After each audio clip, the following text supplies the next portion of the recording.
दक्षिण भारत, जो न केवल अपनी संस्कृति, भाषा और महान इतिहास के लिए प्रसिद्ध है, यहाँ की प्रकृति का अनुपम सौंदर्य देखते ही बनता है। विशाल समुद्री तटों, मैंग्रोव वनों और मसालों के लिए दक्षिण भारत की पहचान पूरे विश्व में सबसे अलग है। दक्षिण भारत में ऐसी बहुत सी चीज़ें हैं जो आज भी आपको आश्चर्य में डाल सकती हैं। ऐसा ही एक उदाहरण है बृहदेश्वर मंदिर, स्थापत्य कला का बेजोड़ नमूना। यह मंदिर तंजौर के प्रसिद्ध मंदिरों में से एक है। इस मंदिर की भव्यता लोगों को बहुत आकर्षित करती है। इतना ही नहीं, बृहदेश्वर मंदिर के निर्माण की कथा भी कम उल्लेखनीय नहीं है।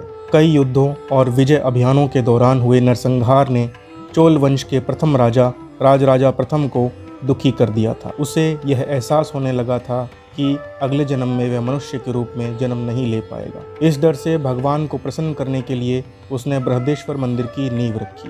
समय बीतने के साथ ही यहाँ ग्रेनाइट के पत्थरों से भव्य मंदिर बनकर तैयार हुआ। यहाँ ग्रेनाइट के जो पत्थर हैं उनका वजन टनों में है। आश्चर्य की बात है कि ग्रेनाइट इस पूरे क्षेत्र में आसपास कहीं भी नहीं मिलता। ऐसे में यह भारी भरकम पत्थर लगभग 3000 हाथियों की मदद से यहाँ लाए गए थे। यह मंदिर द्रविड़ स्थापत्य कला का बेजोड़ नमूना है। इसे आज हम पेरुवुदेयार या बृहदेश्वर मंदिर के नाम से जानते हैं।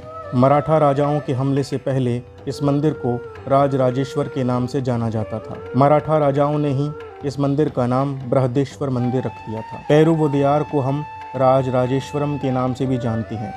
यह मंदिर तमिलनाडु के तंजौर में स्थित है। इसे चोल राजवंश की सबसे बड़ी उपलब्धि माना जाता है। इस मंदिर से राजराजा प्रथम की कल्पनाशीलता और कला के प्रति उनकी भावना भी प्रदर्शित होती है। अद्भुत स्थापत्य कला के कारण ही यूनेस्को ने इसे विश्व धरोहर में भी शामिल किया है। मंदिर का सबसे ऊंचा गुंबद जमीन से 216 फीट यानी कि 66 मीटर पर स्थित है।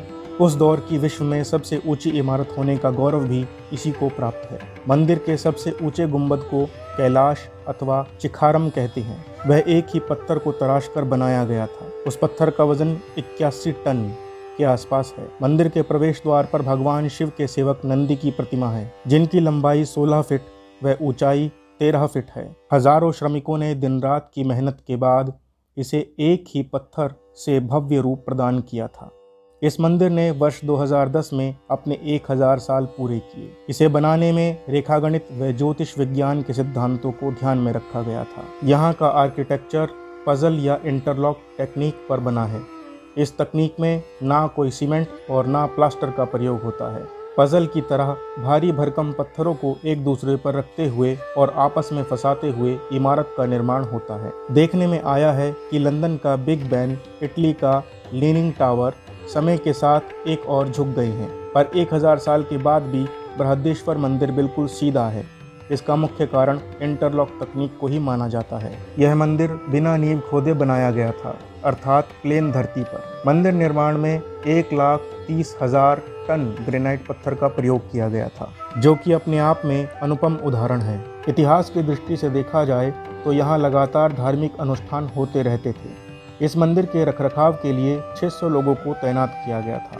इसमें लेखा नियंत्रक, संगीतकार, शास्त्रज्ञ, शिल्पकार एवं साफ सफाई करने वाले होते थे। इसके अतिरिक्त ब्राह्मण पुजारी का कार्य होता था मंदिर में पूजा करना। कहा जाता है कि इस मंदिर में एक रात में दियों को जलाने के लिए हजारों गायों से घी की आवश्यकता पड़ती थी। मंदिर की दीवार से प्राप्त शिलालेखों से पता चलता है कि यहाँ भरतनाट्यम नृत्य का बारंबार आयोजन किया जाता था। यह देवस्थान मूल रूप से भगवान शिव का मंदिर है। इसके गर्भगृह में शिवलिंग प्रतिष्ठित है।